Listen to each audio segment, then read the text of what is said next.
Hiya, welcome to Live at 5, the chat show. We're the difference. I know, because it's a Wednesday. No, it's not. It's a Thursday. It's a Thursday. Good job, I know where I am. World Book Day.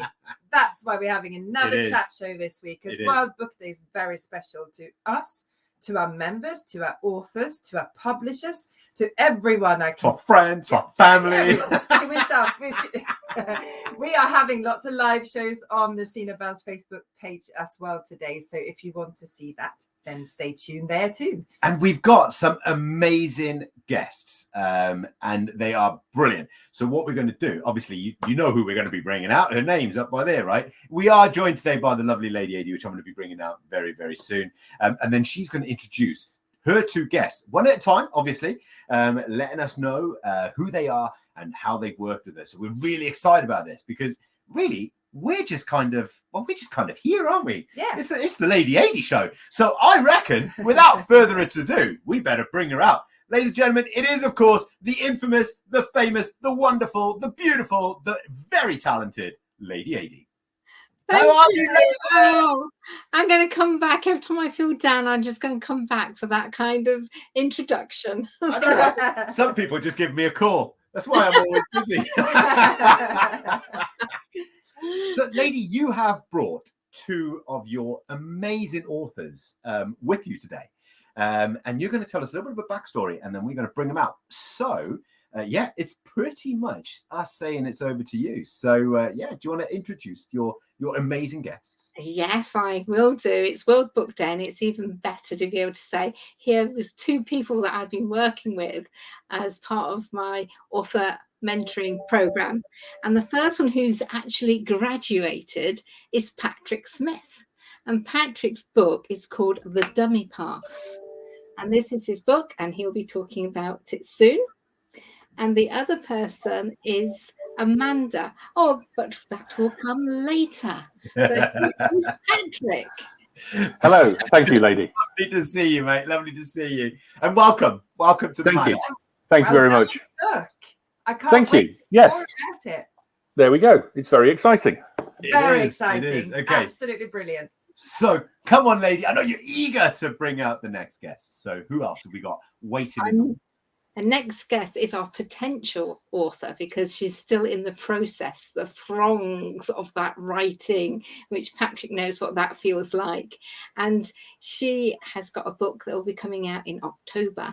And her name is Amanda Harris. Yay, there she is. Amanda. Hello. Hello. I wish I had a book to hold up like Patrick does, but not yet. Fantastic. Listen, welcome to the show. I genuinely have been on about writing a book now for 10 years. So it seems like you're a few steps ahead of me, which is brilliant. And Patrick, well, when did the book come out, Patrick? November last year. Oh, wow. Yeah. So quite recent. So yes. You know what you were doing through lockdown, right? You were exactly. Exactly. So, I mean, you talked about 10 years. It took me 6.5 years from conception to write this book. So, yeah. Okay. When did you sort of realize that you had a book that you needed to write or wanted to write? Well, the story of the book's about a young boy called William who plays rugby and uses rugby as a way to develop his confidence through his own personal stuff, but also while his parents their relationship is breaking down. So is it fiction or non-fiction? No, it's fiction. Okay, cool. It's fiction. And really for me, I was in a situation where my relationship was breaking down and my son was about 7 or 8 at the time. And I wanted to write something that was a story that I could tell him. It was also, I suppose, to some extent, a story I could tell myself, that it would all be fine. And so I came up with the idea of the book then. And he's 16 soon and he towers over me now. And I think he's fine about everything. But I finally got it finished in November. Yeah, he now pats you on the back and goes, "It's okay, Dad. Let me help you." Yeah, exactly. I'm very soon. I'm looking forward to the point at which he goes, "So, Dad, can I take you out for a pint?" He's not quite there yet, but it won't be long. Yeah. And then when you go, he goes, "Oh, Dad, I haven't got any money. Can I exactly. take you out for a pint?" Let's go over to Amanda quickly. Right. So first off, sorry, Patrick, what's the title of your book again? It's called The Dummy Pass. The Dummy Pass. Brilliant. And there's Ladey holding it up for us. Amanda, let's come over to you now. So you are in the mists of your book. What can you tell us about it? I mean, obviously we don't want to give the game away too much, but God, can we know the title? What's the title called? It's called She Will Never. She Will Never. And it's my memoir. I've been visually impaired all of my life. And growing up, I was told there were things I would never do. So I was told I would never get any qualifications. I was told I was unemployable. I've now been running my own business for 10 years. And I've started doing some public speaking around visual impairment. And people started to say, maybe you ought to write the book. I do tend to do some funny stories and some comedy about visual impairment. In particular, and people said you need to turn that into a book. And I was thinking about it, and I had a conversation with Ladey, and she had confidence in me and said, "Go on, do this then." So yes, I'm at the editing stage now, so it's all getting very exciting and seeming a bit real. Yeah, that's fantastic. What a brilliant subject as well. I mean, look, I've lived with diversities of several descriptions for years, right? And I'm a wheelchair user, but I'm actually also hearing impaired, and not many people know that. And I could tell you some funny stories, especially of what I thought people have said, and they haven't. And those conversations have ended up. And it's also amazing what sometimes you can hear when you want. Some stuff's selective, right? Let's not. I tell you what, I am going to just quickly touch on. So you said you run your own business. What do you do? What's the business? I'm a will writer. Oh, okay. Oh, brilliant.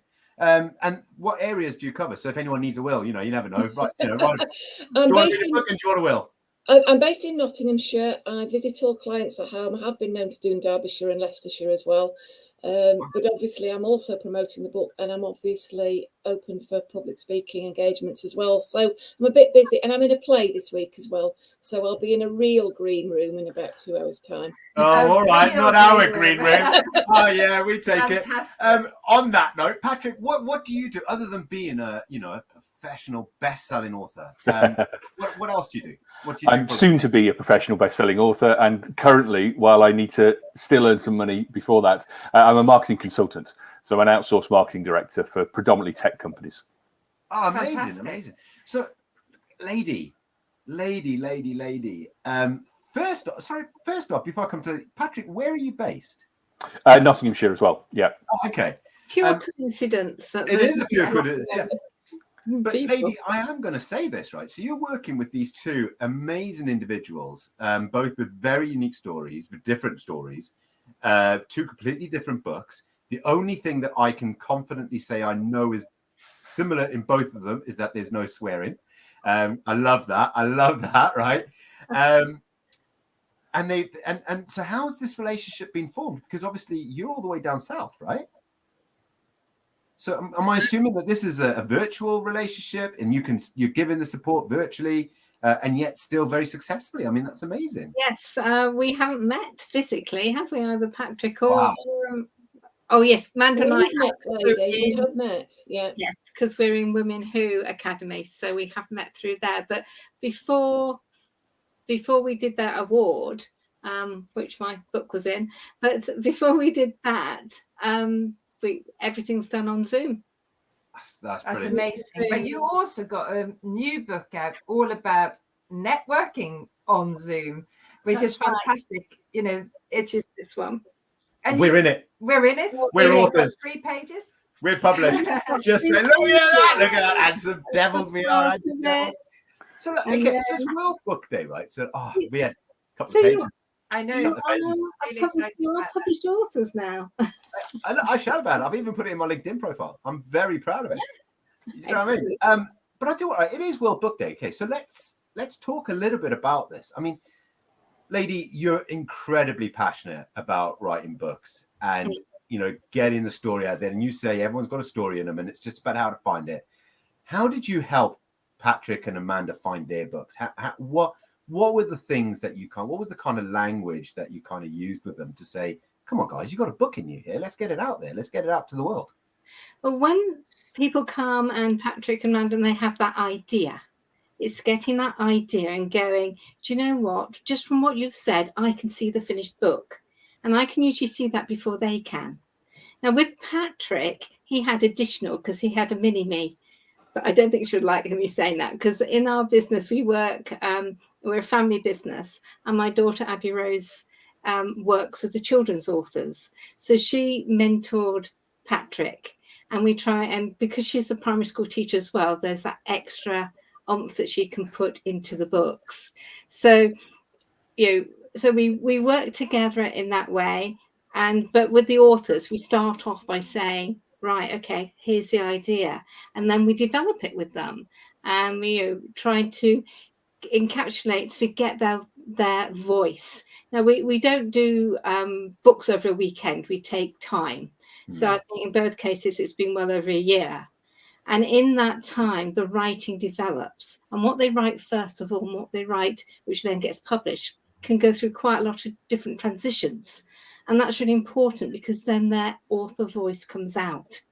And that's what I really make sure that we capture that when we do the typesetting, and then we make it into a proper book. Patrick, I'm going to come down to you. Sorry, just quickly with a question, right? That's all right. When you started the book so from the day you started your book to the day you finished and it went out to publication, did you ever look back at your first couple of pages and go, what was I doing, or what was I saying? Did you see a natural improvement in your ability to write whilst working with obviously someone like Ladey and the team? Well, I think I started in a slightly different place, because I write for work. Being in marketing, I do a lot of sort of writing for work anyway.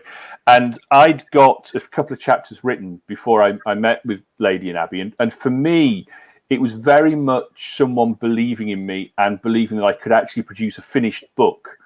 I suppose slightly arrogantly, was always confident I could write a book, but I wasn't confident that I'd ever do anything other than it just be scraps of paper.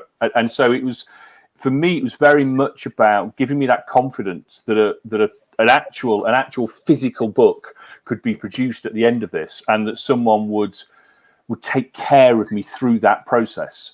And that's what Ladey Adey really gave me, was that, taking care of me through the process, really. And that allowed me to then, to have the confidence in my own writing. So there was, and obviously, and Amanda's going through this editing process now, there's a huge amount of editing. The finished first draft versus the finished final book, absolutely, a huge amount of editing. And it is painful. I don't know if you'd agree with me here, Amanda. It's both painful and wonderful at the same time, because I sweated over each word that I put in the first place, and then you're asking me to change half of them. But at the same, it's exactly, I think. But at the same time, I know that every edit I did, I was getting a better book out of it. Yeah. And so I loved that process as much as I hated it at the same time. Right, let's go to Ladey. So you were going to say something, Ladey. Yeah, I was just saying, I am the that and the just and the so police. So we go through it and we go, you got quite a few of those there. And they go, no, we haven't. And we go, well, actually, there's 35 or 62 or whatever it is. And they go, really? Yeah, so we go and change it. God help you if I ever bring my book to you. You mentioned something, Patrick, that I think is stopping a lot of people, and that's the confidence. So you knew that you could write for, because you write a lot of, marketing sort of slogans and things like that you need to do for work. So you have the ability to write, but it's about having the finished product and actually people wanting to read it as well, I guess, because you don't know about that confidence. And I think that's what Ladey provides, and the team with Ladey Adey Publications, because it's putting that into, so you get a finished product that you can actually sell and people will enjoy. Yeah, it was once I talked about the book, it was believing in me, believing in the story, believing that it was worthwhile publishing this story. They say everyone's got a book in them, but I'm not sure everyone, that every one of those books needs to be read necessarily, and that's where I was. I knew I could write a book, but would it be read? Did anyone care? Would it be of interest? And actually having the conversations initially with Ladey and as she mentioned, Abby Rose, that's what gave me that confidence to then commit my own effort to finishing the writing process. And it comes actually, confidence comes over nicely. It's a nice little segue over to Amanda here, because Amanda, okay, so Patrick, you're writing a non-fiction book, all right? So that takes, you know, it takes time, it takes research, you know, but effectively you're talking about someone else, right? Mm-hmm. Amanda, you are here, like putting your heart and soul on the line, right? And you know, you're taking the massive risk by going, look, this is my story, and there's going to be people who love it, and there's going to be people who don't, right? And that's very, very personal. So it's a very brave thing what you're doing, really. I feel anyway. Do you find it hard to talk about yourself in a way that you know? Is there any point where you're thinking, no one's going to want to hear this, no one's going to want to listen to this, and then someone else go, this is amazing, you know, you got Ladey there going, this is amazing content? Has there been times for this journey when you've gone, I'm not going to bother putting that in because no one wants to hear that? Yeah, all the time. I mean, because this is my life I'm talking about, and I think to me, my own life and the way that I do things are so mundane and everyday, and that's just what I do. And what I've found is I've said to people that I have to do things in different ways because of my visual impairment, and they've gone, that's really interesting. And I've said, well, I've done it that way all my life. So, you know, to me, it doesn't seem interesting at all. So, but I've gone out to some early readers. There are about 6 or 7 people who've beta read my book for me, early readers. And the comments they've come back with have just boosted my confidence big time, because they've absolutely loved it and they've been recommending it to their friends. So I'm thinking, I tend to read it and think this is boring, and other people read it and think, well, they're saying things like it's inspirational, people need to read it. So yeah, I doubt myself all the time. I get this, and although I'm not, I've not got my book out there yet, and I really should have, but I spend my life on stage talking about my story. So it's more of a, let's call it an audio book for the time being, right? And there are times when I think to myself, why are these people sitting there listening to me? Why? Like, what value, what are they going to get out of that story? And it is so difficult to put yourself out there. There's a word that I'm looking to use. Ladey, you'll probably be able to help me. What's the word when people start to kind of doubt their own self-confidence? What is that syndrome? It's I can't think of it now. Imposter syndrome. Yeah, like as an author talking about your own story, imposters, and I think this is actually going to come over to you, Ladey. Imposter syndrome has to be probably one of the biggest obstacles that authors face, right?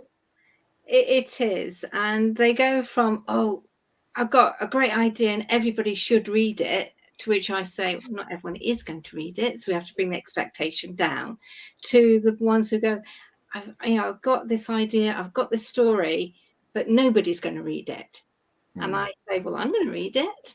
And I only take on books that I'm interested in. I only take on authors who I know their books will make a difference. That's our criteria for taking on authors.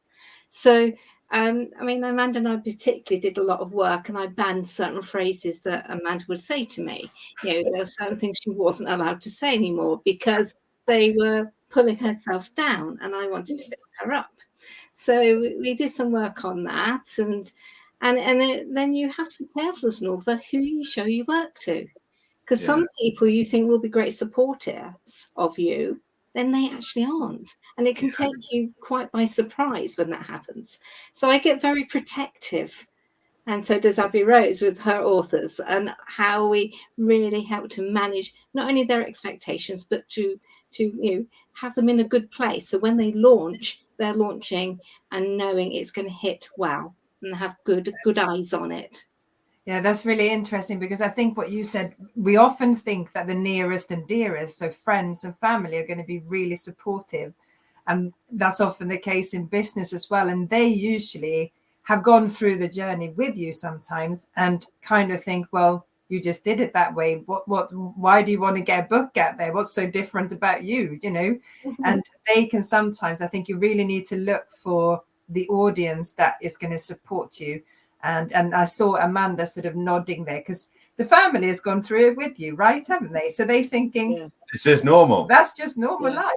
My like literally when I said I was going to become a public speaker, and when I've been on telly and all the rest of it, and people go, like, people I know really well, like friends and family, have gone, well, what are you going to talk about? I'm like, myself. And they're like, who's going to listen to that? I'm like, I don't know, but I'm going on national television, so quite a few people. And it's such a funny, and that is what helps. It doesn't help with the imposter syndrome. So I absolutely agree. You do have to be protective about who you talk to. I'm going to ask the same question now to all three of you. I'm going to start with Ladey. So someone is listening now, right? They're looking at writing a book.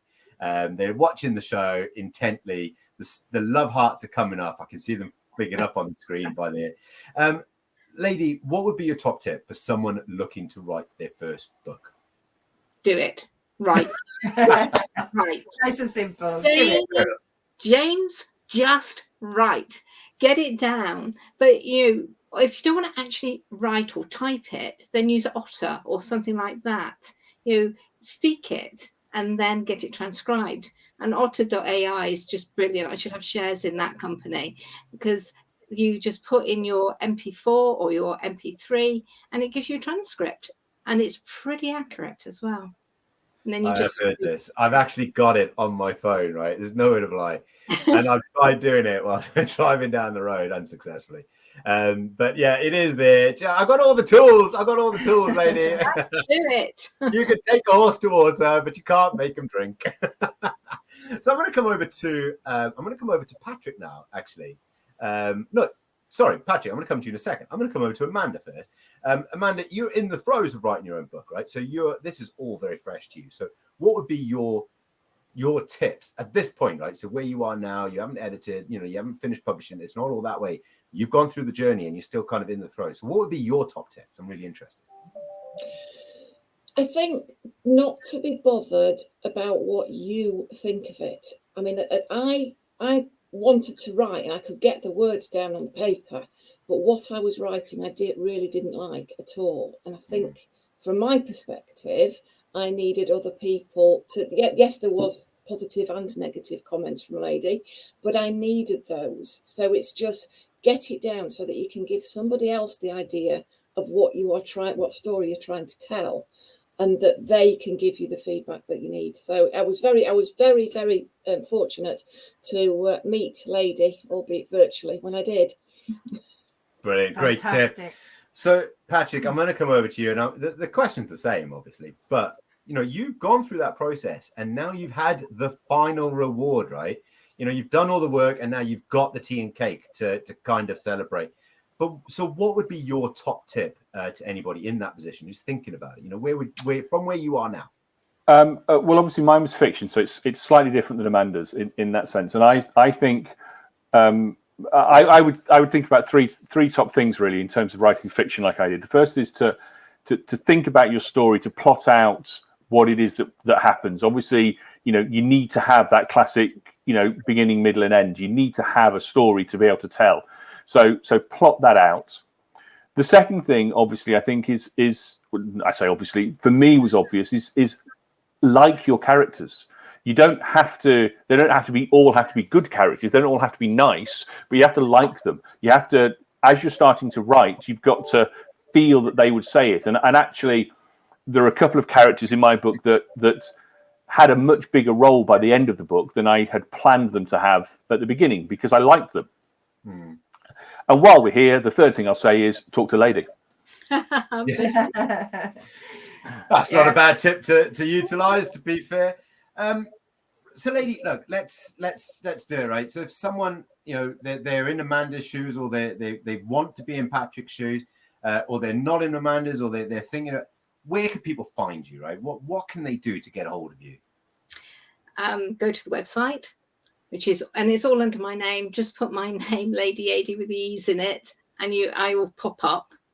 And if you're not quite ready, then join the Book Academy, because that's where we're going to be learning about words and being motivated to do the writing. Brilliant. So I've got one last question. No, 2 secs. We need to push this, and I haven't done it, and I'm really sorry. Ladey, tell us everything we need to know about the Book Academy. Book Academy is a book club on steroids.